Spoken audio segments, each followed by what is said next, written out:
Oh my God! आकाश, टीना, बच्चे नहीं है। मैं एक बार फिर से फोन करता हूँ। गाड़ी यहीं पर है तो दोनों बच्चे भी यहीं पर होने चाहिए।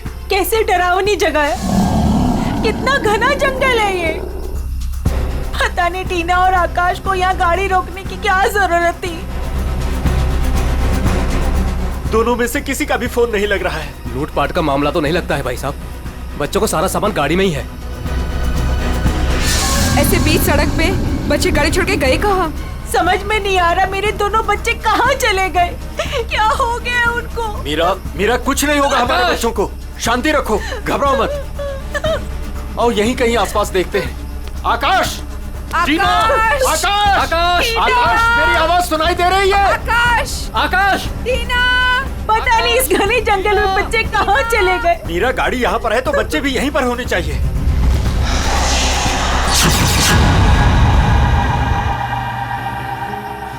भाई साहब, कहीं कोई कुछ भी नहीं है वहाँ। यहाँ पर भी नजर नहीं आ रहा है। सन्नाटा। चुप हो जा।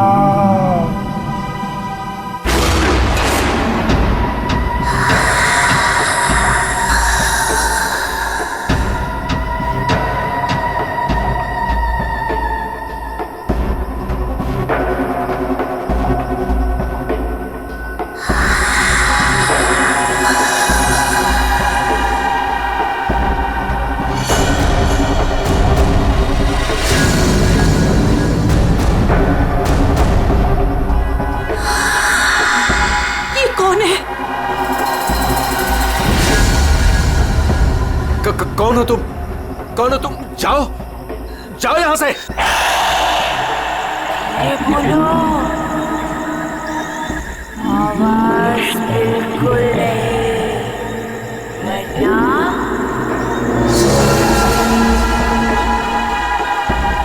वो आ जाएगी। कौन आ जाएगी? कौन आ जाएगी? वही आएगी जो अपना सर हाथ में लेकर घूमती है।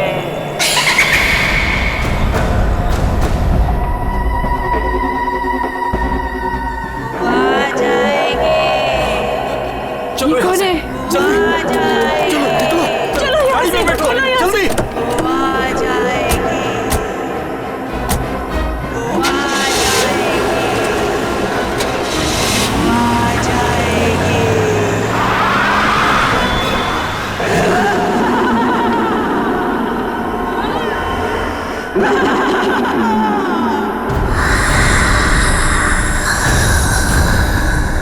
आ जाएगी। आ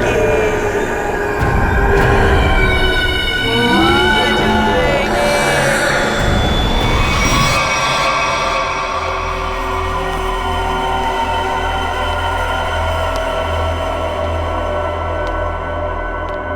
और तभी एक औरत आई। उसका सर नहीं था।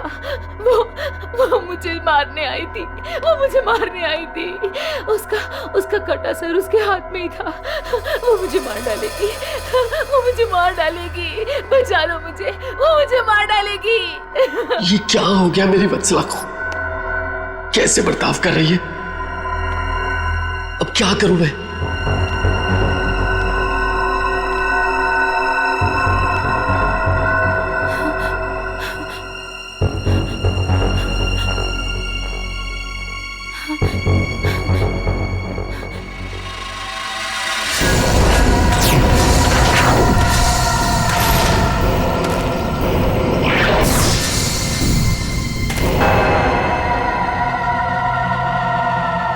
सर, उसके बाद क्या हुआ? उसके बाद वो कटे सर वाली औरत मेरी तरफ घूम गई। मैं डर की वजह से पीछे हट गई। वो मेरी तरफ बढ़ती रही। वो अपना कटा सर मेरे चेहरे की तरफ फेंक। नहीं,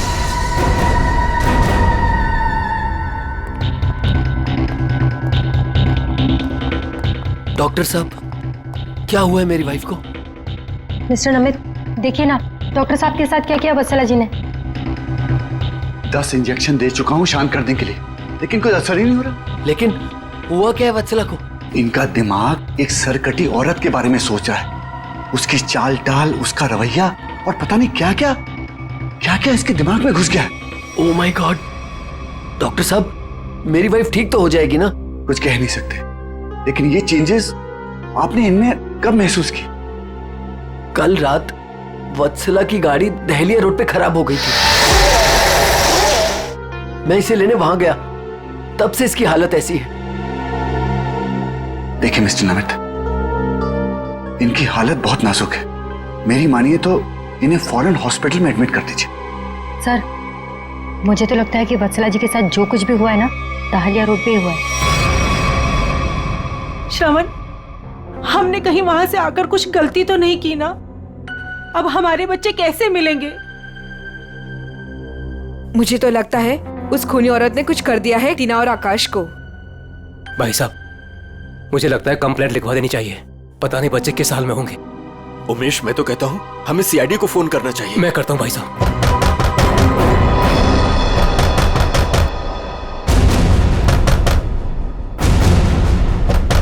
ये इस तरह से दरवाजा कौन पीट रहा है? मैं देखता हूँ।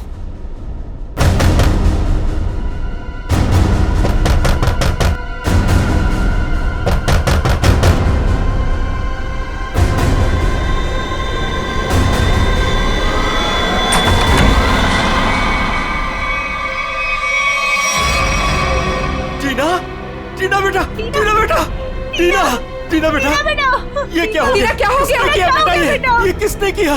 टीना भाई साहब, इसकी हालत तो बहुत खराब है। इसे हॉस्पिटल ले जाना होगा। मैं गाड़ी निकालता हूँ भाई साहब। टीना बेटा, कुछ तो बोलो। आकाश कहाँ है? आकाश भैया को बचा लो। बचा लो मतलब?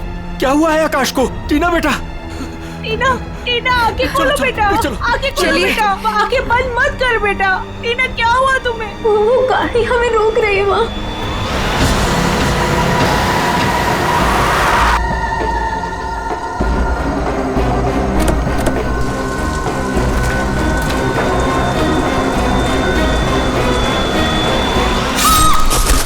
ये कहाँ जा रहा?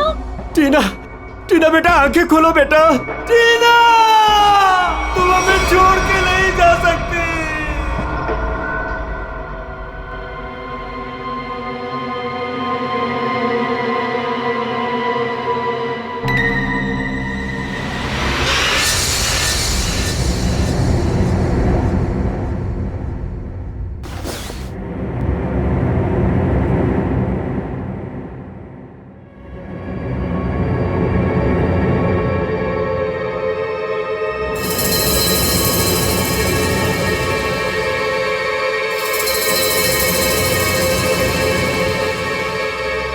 नहीं डॉक्टर साहब, मैं अपनी वाइफ को किसी भी हॉस्पिटल में एडमिट नहीं करने वाला।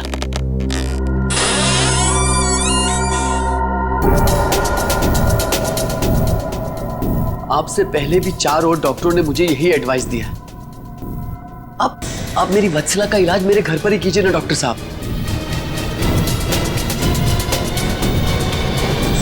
मैं अपनी वत्सला को अपने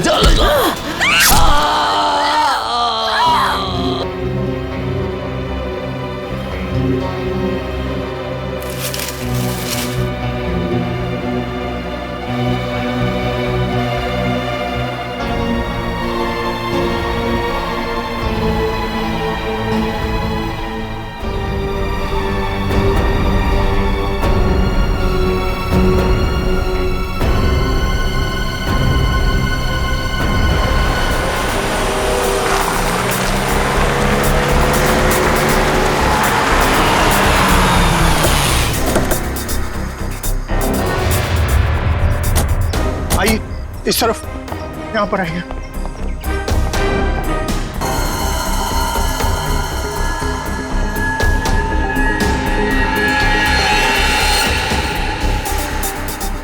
तो यहाँ पे जबरदस्त हाथापाई और तोड़फोड़ हुई है। चारों तरफ खून, सामान बिखरा पड़ा है। मिस्टर अमन, आपको कल रात ही हमें खबर कर देनी चाहिए थी। लेकिन सर, नमित के शरीर पर इतना खून देखा कि मैं डर गया था। हाँ सर। जिस किसी भी हथियार से विक्टिम पर हमला किया गया है, वो हथियार काफी तेज धार वाला होगा। सालूंके साहब, आपको कैसे पता चला? ये देखो, ये छोटी छोटी बूंदें देख रहे हो खून की, ये एक धार में सीधी। सर लगता है किसी चाकू या छोटे खंजर का इस्तेमाल किया गया है। पता नहीं जिसको भी इसने मारा है वो जिंदा है या नहीं। और ये खून से सने हुए पांव के निशान ये तो घर के अंदर की तरफ जा रहे हैं। तो यहाँ पर नमित के अलावा कोई और भी रहता है क्या? हाँ, उसकी वाइफ। ओह माय गॉड, कहीं उससे तो कुछ नहीं हो गया। अभी जी देखो तो।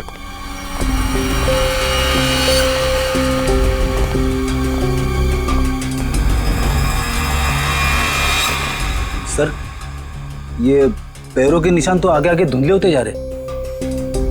एक काम करो, इस कमरे को चेक करो।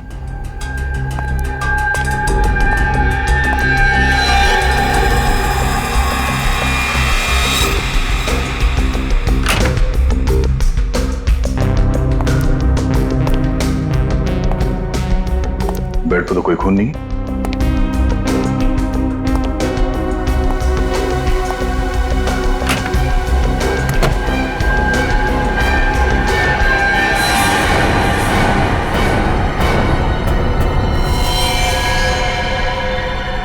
कौन हो तुम? बाहर आओ। बाहर आओ।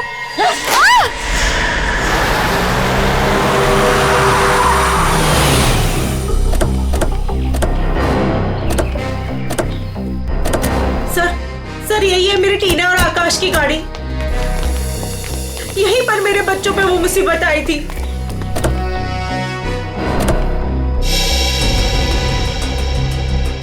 सर वो उस जगह पे खड़ी थी वो भयानक दिखने वाली लड़की। हाँ सर उसी ने हमारी बेटी को मार डाला है और वही हमारे बेटे आकाश को लेकर गई है। सर गाड़ी के अंदर तो सब ठीक ठाक ही लग रहा है। और सर हाथापाई की भी कोई निशान नहीं। अच्छा, यहाँ सड़क पे भी जैसा लग नहीं रहा है कि कुछ हुआ है। क्या टीना ने एग्जैक्टली क्या कहा था? सर वो बता रही थी कि आकाश भैया को बचा लो। बचा लो मतलब क्या हुआ आकाश को? वो ठीक तो है ना बेटा? सर कहीं मेरे आकाश को कुछ हो तो नहीं गया? सर उसके हाथ में कल रात को हंसिया था। हंसिया? सर हो सकता है कि शायद आकाश अभी भी उस औरत के कब्जे में हो और टीना किसी भी तरीके से वहां से भाग गई हो सकता है। वो जो कोई भी लड़की है शायद आकाश को जंगल में ही ले गई होगी। हाँ सर, हो सकता है आकाश अभी तक जंगल में ही हो। चल के देख लेते हैं। सर हम भी चलते हैं आपके साथ। नहीं, आप लोग यहीं रुकिए, जंगल थोड़ा खतरनाक है। एक्चुअली आप लोग घर जाइए, कुछ भी पता चलता आपको फोन कर देंगे। ओके? ठीक है सर।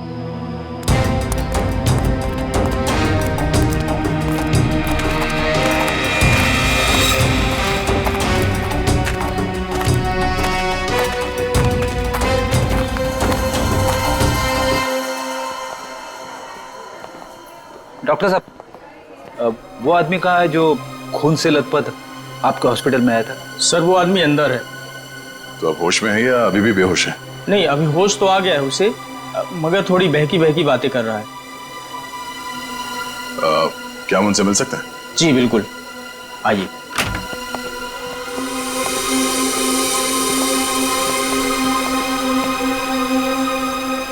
नमित,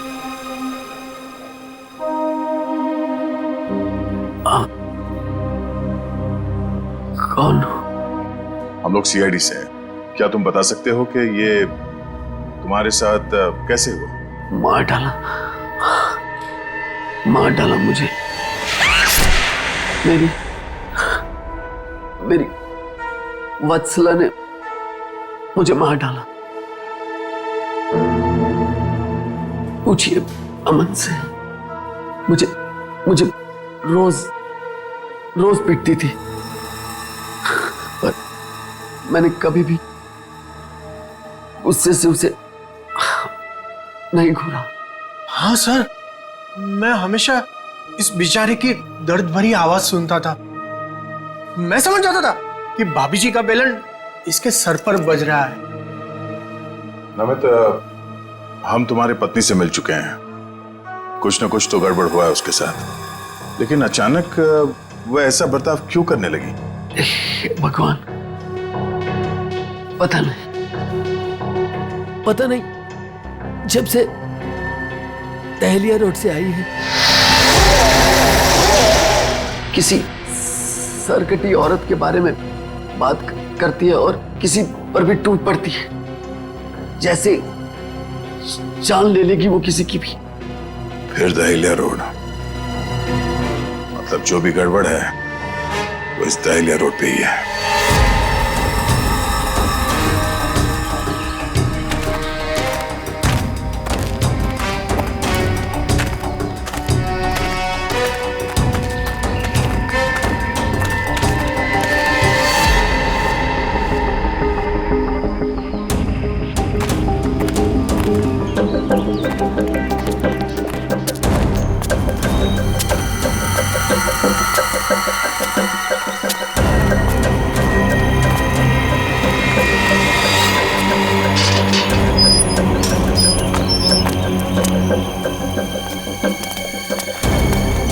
ये तो बिल्कुल हॉरर फिल्म की तरह बंगला है, जंगल के बीच में इतना सुनसान।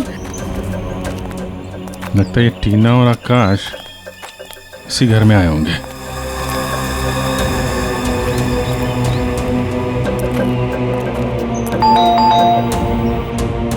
ज्यादा फिल्में मत देखा करो।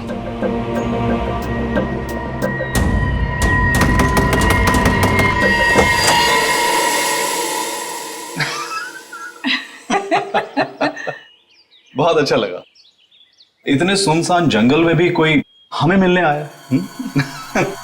एनीवेज, मेरा नाम डीके है और ये मेरी धर्म पत्नी रागिनी। अरे आइए ना आप लोग, अंदर आइए, बाहर क्यों खड़े हैं? प्लीज आइए आइए आइए। सर, ये लोग तो बहुत अजीब हैं। ये तो हम लोग से ऐसे बात कर रहे जैसे हम लोग इनके रिश्तेदार हैं। काफी अच्छा घर है। Thank you. आसपास दूसरा कोई घर नहीं दिख रहा है, तो इतने सुनसान जंगल में आपने ये घर बनाया? बनाया नहीं है सर, खरीदा है। वो क्या है ना कि हम दोनों पति पत्नी एक कलाकार हैं और अपनी सोच के आकार को पूरा करने के लिए हमें शांति और एकांत की सख्त जरूरत रहती है। जी हाँ सर, यही हमारा घर भी है और हमारी दुनिया भी है। और हाँ, आपको एक बात और बताना चाहूंगा। हम लोग रहते जरूर इस सुनसान इलाके में हैं, लेकिन कला के क्षेत्र में हमारा बहुत बड़ा नाम है। अच्छा जी। कब खरीदा आपने ये घर? बहुत साल पहले खरीदा था। अब तो ध्यान भी नहीं है हमें कि कब खरीदा था हमने। हाँ, ये तो याद होगा कि कल यहाँ पे कौन आया था? हाँ सर, बिल्कुल, लेकिन कल तो यहाँ कोई नहीं आया था सर। ये फोटोज देखिए, ध्यान दीजिए और सोच के बताइए, क्या इन दोनों में से कोई भी कल यहाँ आया था? नहीं मैडम, इनको हमने पहले कभी नहीं देखा।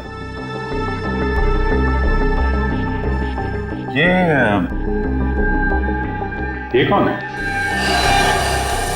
ये हमारी बेटी अंशिता। 14 जुलाई 2013 को प्लेग की वजह से इसकी मृत्यु हो गई थी। बहुत याद आती है हमें हमारी बेटी की। हम लोग आपसे कितने सारे सवाल पूछे जा रहे हैं, आप नहीं पूछेंगे कि हम लोग कौन हैं और क्यों इतने सारे सवाल कर रहे हैं आपसे? कौन है आप लोग, आप बता दीजिए। हम लोग कौन है घर के अंदर? नहीं, कोई नहीं है। नहीं, कोई है।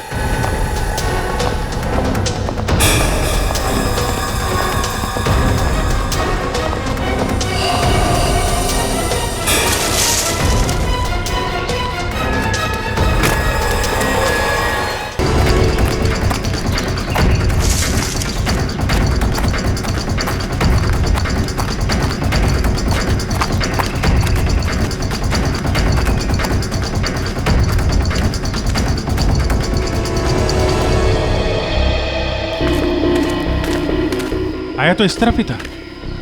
कहीं हमें देखकर छुप तो नहीं गया? हो सकता है आकाश भी उसी का साथी होगा शायद।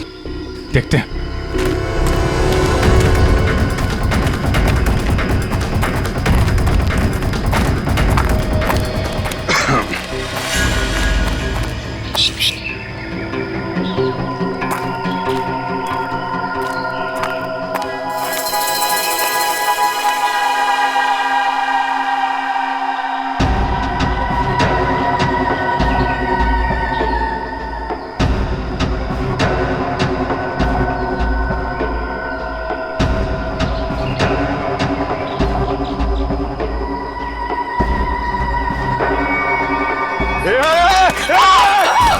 नहीं फायर नहीं।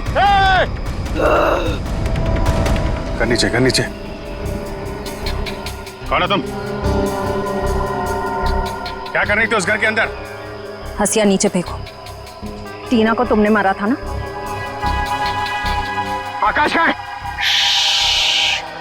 धीरे बोलो, वो सुन लेगी।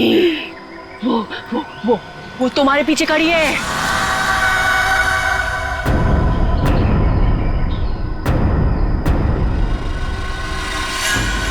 कौन है हमारे पीछे? कोई नहीं है, लगता दिमाग हिला हुआ इसका। क्या दिखा रही है, हैं?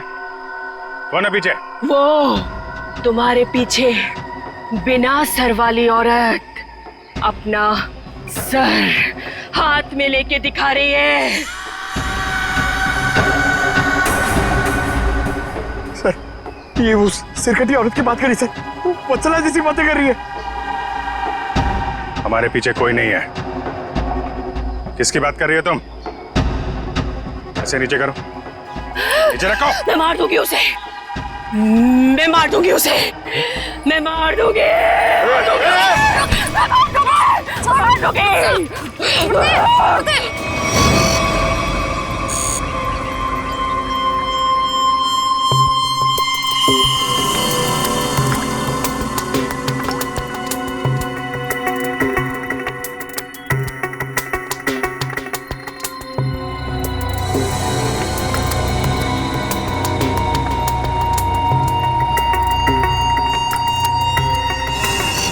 डॉक्टर मल्लिका, आप भी वही सोच रहे हैं जो मैं सोच रहा हूँ?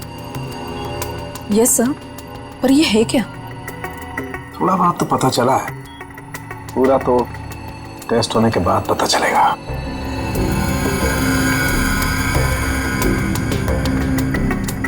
सर, मुझे लगता है कि आप ये कलर एरिया देख रहे हैं। ये ब्रेन टेल की नर्व्स की तरफ आ रहा है। इन दोनों औरतों के दिमाग के साथ छेड़छाड़ी की गई है।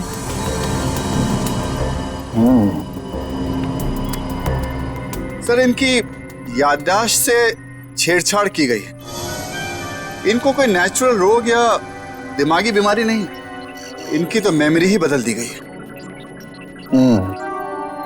मतलब ये कि आर्टिफिशियल मेमोरी भर दी गई है इनके दिमाग में। Yes sir.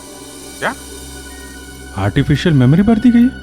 हाँ विजय, मतलब ये दोनों औरतें जो देख रही थी या बोल रही थी, इनके दिमाग का वहम नहीं था? बिल्कुल नहीं था। दरअसल क्या होता है कि इंसान के बचपन से लेकर के उसके बड़े होने तक उसकी जिंदगी की तमाम यादें उसके दिमाग में एक डिस्क की तरह से जमा हो जाती हैं, कुछ इस तरह से। और फिर कोई एक दिन गर्दन के पीछे ऐसा इंजेक्शन लगा देता है, ये देखिए, यहां दिख रहा है, जिससे ब्रेन में कंपार्टमेंट्स बन जाते हैं और जिंदगी की सारी याद ब्लॉक हो जाती है। इंसान एक सेमी कॉन्शियस स्टेट में चला जाता है, आधी बेहोशी की हालत में। के बाद फिर क्या होता है? इसमें इंसान के दिमाग को सुन कर देने वाला ड्रग दिया जाता है। इंसान अगला पिछला सब भूल जाता है। आप सुन सकते हो, समझ सकते हो, लेकिन आप रिएक्ट नहीं कर सकते।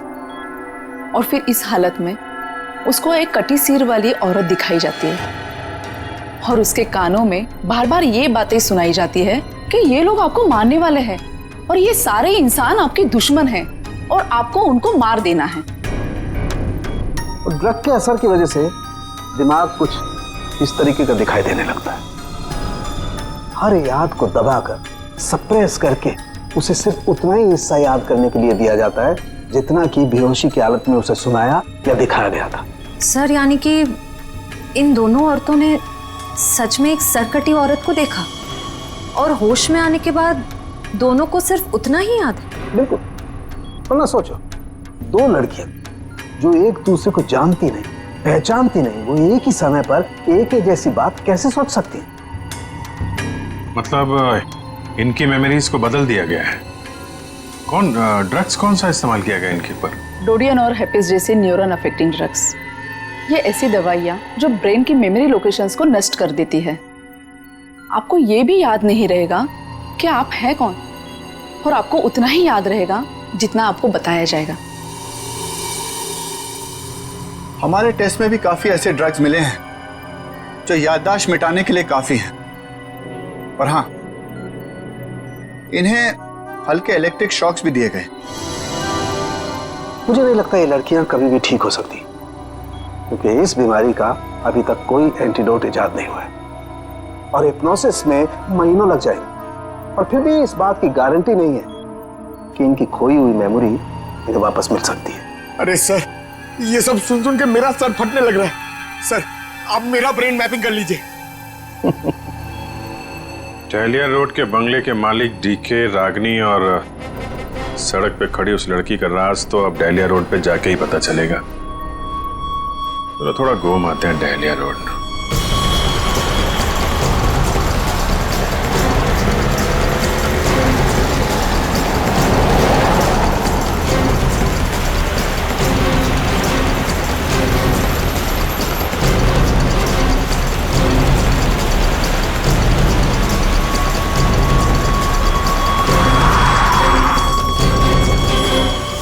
ये हमारी बेटी अंचिता है। 14 जुलाई 2013 को प्लेग की वजह से इसकी मृत्यु हो गई थी। ये तो वही लड़की है, टीके और रागिनी की मरी हुई बेटी। मेरी मदद कीजिए प्लीज। कैसी मदद? मेरा मतलब क्या मदद चाहिए आपको? मेरे मम्मी पापा अचानक से बेहोश हो गए। मैंने बहुत कोशिश की उन्हें उठाने की, पर वो नहीं उठे। कहाँ है कहाँ आपके मम्मी पापा?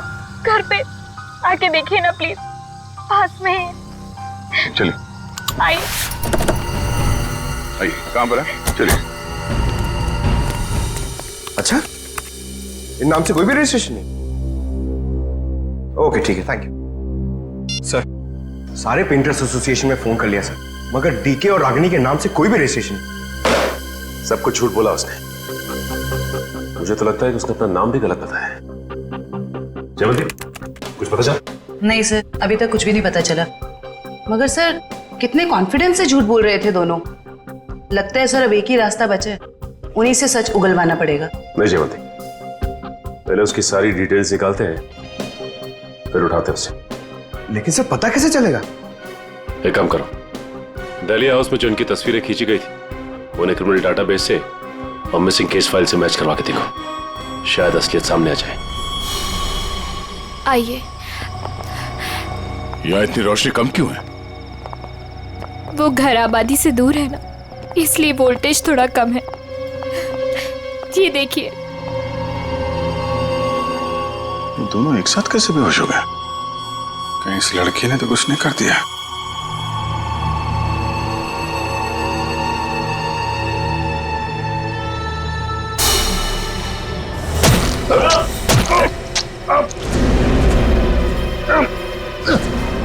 ठीक है।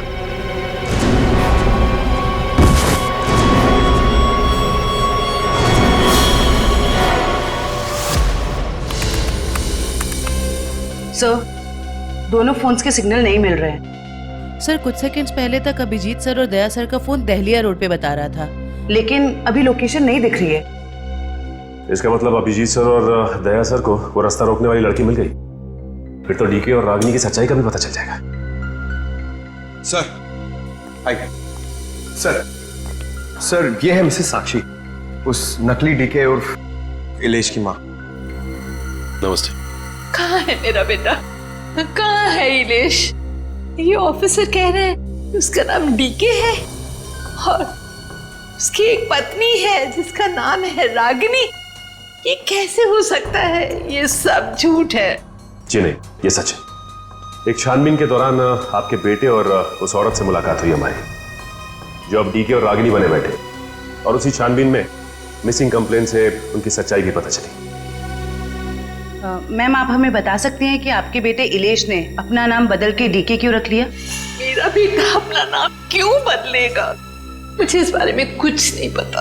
देखिए माता जी, वो रागिनी उर्फ नीता के साथ में कहीं छुपा हुआ बैठा है। अब ये औरत को जानती है? ये लड़की कौन है और कैसे मेरे बेटे की जिंदगी में आई, मुझे कुछ नहीं पता।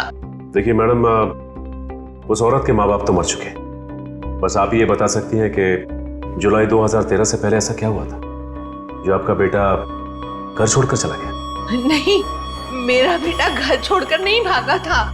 हाँ, इलेश दिमागी तौर पर बीमार रहता था, तो एक बड़े साइकोथेरेपिस्ट के पास उसका इलाज चालू था, और उसी थेरेपी की सिटिंग के लिए वो डॉक्टर के क्लिनिक गया था, और फिर वो वापस ही नहीं आया। अच्छा मैम, ये बताइए कि नाम क्या है इस थेरेपी क्लिनिक के डॉक्टर का?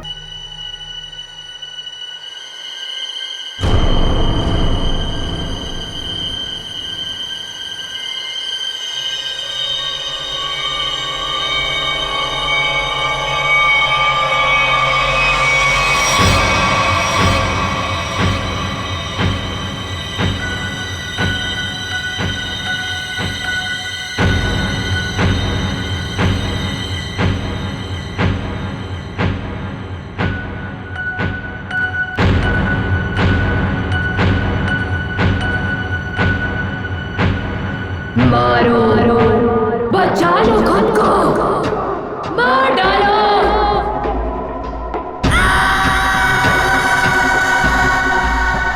मारो, मार डालो, सब दुश्मन है तुम्हारे। मारो, मार डालो, बचा लो खुद को। मारो, मारो,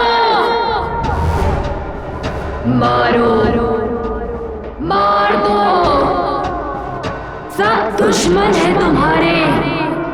उठा लो हथियार, उठा लो हथियार, मार दो। समझ में नहीं आ रहा कि इन सबके पीछे एक डॉक्टर हो सकता है। देखते कहाँ का तार कहाँ जाके जुड़ा है सर। बहुत लंबा जाल फैलाता है सर। आज सारे तार कट जाएंगे इसके।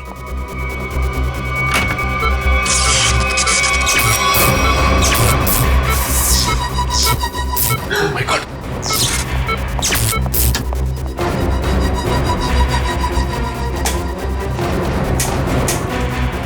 किसने किया ये?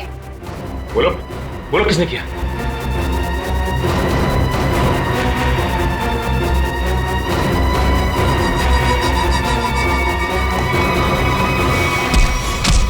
बता कौन है इन सबके पीछे? तुम उस बिना सर वाली औरत के साथ मिले हो ना? मैं नहीं, तुम उस सरकटी औरत के साथ मिले हुए हो। मैं जानता हूं, मैं छोड़ूंगा नहीं तुमको। तुम और उस औरत दोनों को खत्म कर दूंगा मैं। तुम मुझे मारना चाहता है ना? छोड़ूंगा नहीं तुम्हें।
सर डालिया रोड यही है। हो सकता है अभिजीत सर और दया सर यहीं कहीं होंगे। हो सकता है वो डीके और रागनी क्या हो।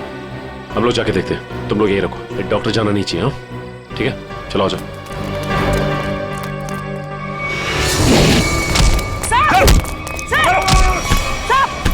अभिजीत सर, क्या कर रहे हो आप लोग? सर, क्या कर रहे हो आप लोग? संभालो। क्या कर रहे हो? अभिजीत सर, क्या कर रहे हो? प्लीज, नहीं सर। चल जल्दी, चल।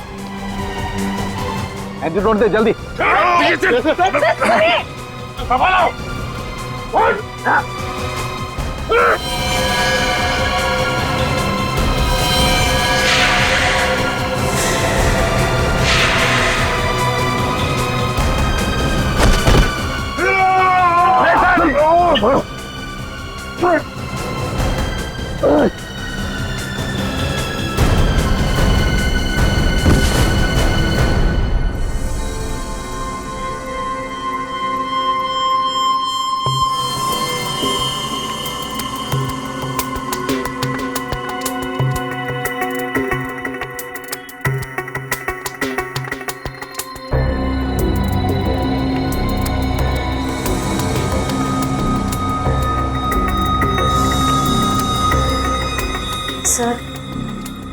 सर सब ठीक तो है ना? एंटीडोट ने असर शुरू कर दिया, थोड़ी देर में होश आ जाएगा दोनों को।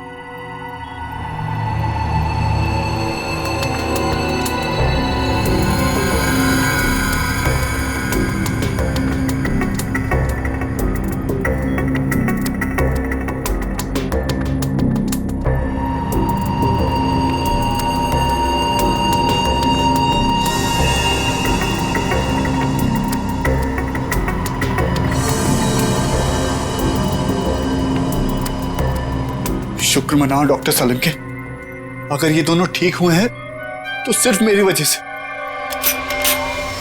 अगर अपने दिमाग का सही इस्तेमाल किया होता ना तो एक मुजरिम की तरह इस हालत में नहीं खड़े होते, समझे?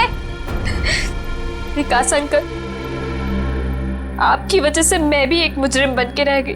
अभी तो सिर्फ तुम दोनों का गुनाह सामने आया है। जिस दिन तुम दोनों को सजा मिलेगी ना, उस दिन समझ में आएगा कि गलत राह पे चलने का अंजाम क्या होता है।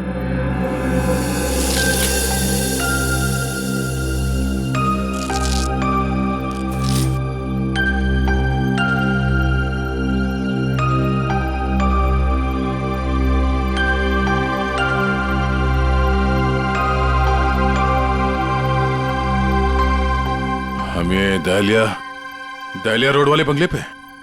नहीं यार, न्यूरो सेंटर में है भाई।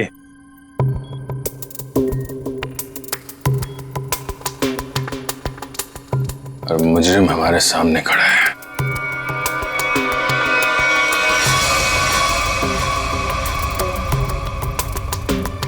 अच्छा एक बात बताओ, तुम्हें अभी वो कटे हुए सिर वाली औरत और वो भयानक आवाज से तुम ही सुने थे? सर वो तो उस वत्सला के दिमाग में था, और वो जंगल वाली लड़की के दिमाग में भी वो जो हंसिया लेके घूम रहे थे।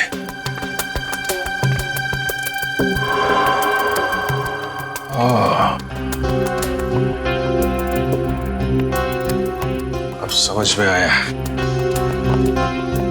संचिता के माँ बाप ने भी हम लोग को वो ड्रग्स वाला इंजेक्शन लगा दिया था। हमारे दिमाग में भी ये सारी बातें भरती गई थी। बताओ डॉक्टर विकास, क्यों किया तुमने ये सब? जल्दी बता, वरना हमें तुम्हारा इलाज करना पड़ेगा। क्या बताऊं, डॉक्टर सालुंके ने सब कुछ समझा तो दिया था। मैं दुनिया में तहलका मचाने वाला ब्रेन मैपिंग एक्सपेरिमेंट करना चाहता था। बेहोशी में मैं लोगों को यहां लाता था और उनके ब्रेन से उनकी सोच को निकालकर अपनी सोच भर देता था। जरा सोचो, कितनी ताकत थी मेरे हाथ में। जब वो लोग जागते थे तो उन्हें वही दिखता था और उनके दिमाग में वही ब्रेन की मेमोरी थी जो जो मैंने डाली थी। उनका ब्रेन वही करता था जो मैं कहता था। मतलब कि मैं उनके ब्रेन से सब कुछ करा सकता था। और तुम दोनों ने भी तो वही किया ना। और ये अंशिता, इसने भी गुनाह में तुम्हारा साथ दिया था। मैं इनकी भतीजी हूँ, इन्होंने ही मुझे पाला पोसा। डीके और रागिनी मेरे माँ बाप नहीं है। वो घर, डीके, रागिनी, मैं, ये सारा विकास अंकल का बिछाया हुआ एक जाल था।